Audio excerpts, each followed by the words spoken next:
आइए कुछ लोकगीत सुना जाए। और आज रिसेप्शन का कार्यक्रम है। हमारे जब बिहार में लोकगीतों की बात आती है तो सबसे पहले नाम आता है शारदा सिन्हा जी का, पद्म विभूषित शारदा जी का।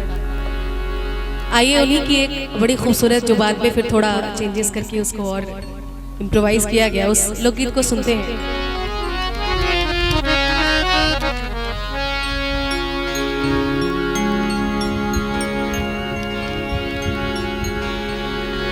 अरे बाबा दिहले टीका से हो रे हम तेजाब,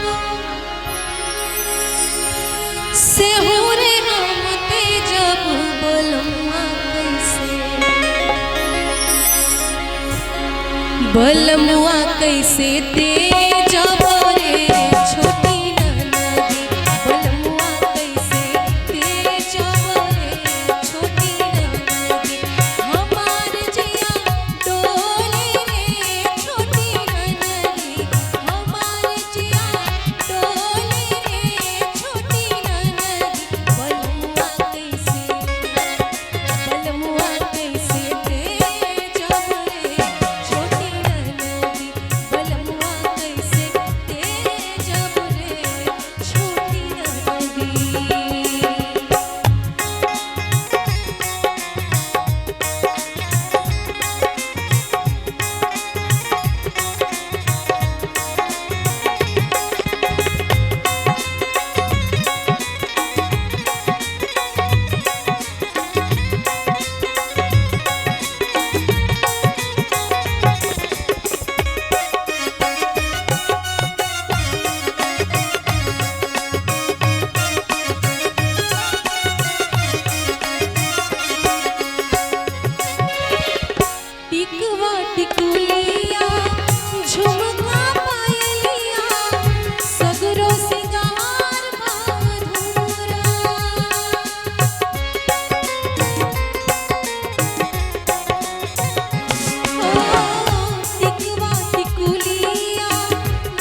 कर रही हूँ, मैं मना कर रही हूँ करने के लिए, फिर भी आप किए जा रहे हैं। आपको समझना चाहिए इशारा, मैं मना कर रही हूँ फिर भी आप करे जा रहे हैं। सजनवा कैसी थी